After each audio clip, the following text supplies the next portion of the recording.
briefly highlight something else that was in our notice about the word power that's going to be in our study. We're going to turn there in a minute. Acts 1 and 8 is important because it is telling us that the energy or the force that we need to make our witness effective and to do the work of ministry of the church is vested in the person of the Holy Spirit. Mechanical methodology and all of those things, programs, they all have limited, if any, value without the Holy Spirit. So the main thing that we closed on last week was for us to be Spirit-filled believers. A church that is occupied by Spirit-filled believers in the membership means that the Lord will be able to do in that church His wonders, which includes producing fruit and even the fruit of new accessions to the church. Now think about it. In this church, most of the core group are people that are here on Wednesdays, early enough on Sunday morning for Sunday school, and come to church early. We don't have a lot of things going on now. The common thing about most of these people is that we are all senior citizens to one degree or another. Now, what does that mean? That means that the life and future of this church is dependent upon the senior citizens. We do mostly everything that's being done is done by senior citizens. That's not a place for a church to be if the church is going to continue to the next generation.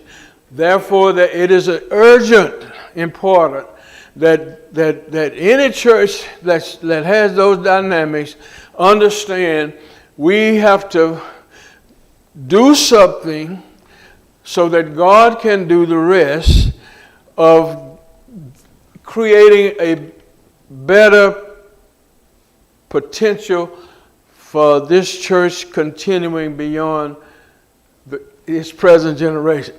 because if we don't, one by one, they're going to roll us in here, roll us out, roll us in, and then who knows? So what our challenge is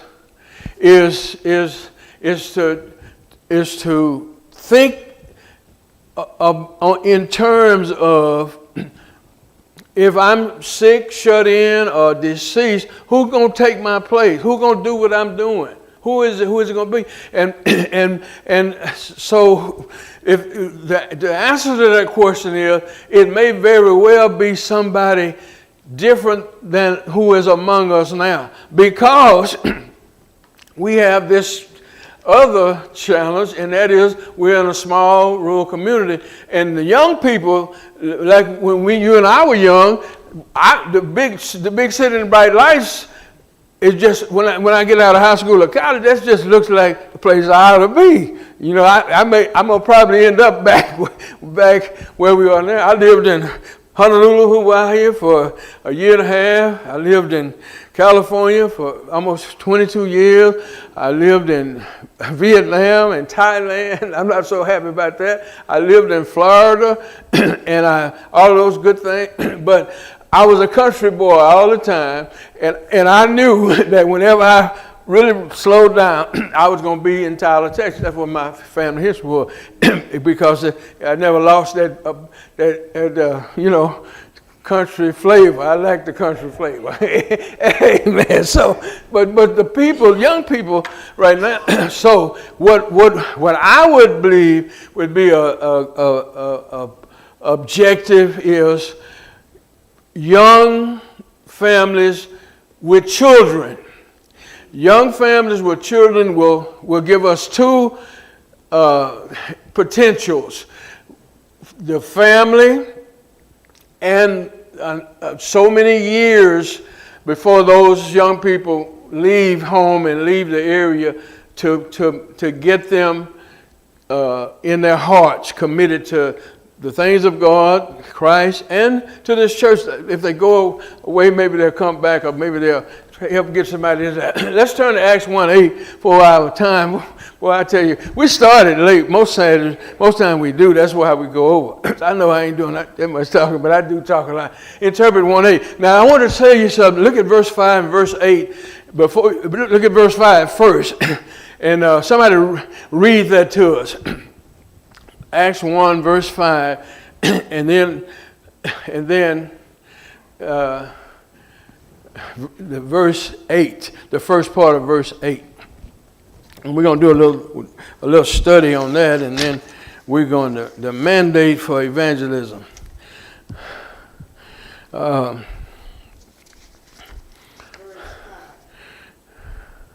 For John truly baptized with water, but ye should be baptized with the Holy Ghost not many days hence. Okay. Now, let me say something about that, and then we'll read the other. If not many days hence. Now, the reason this is profoundly important is because of in biblical literature, the things that are said first and the things that are said last always have great significance.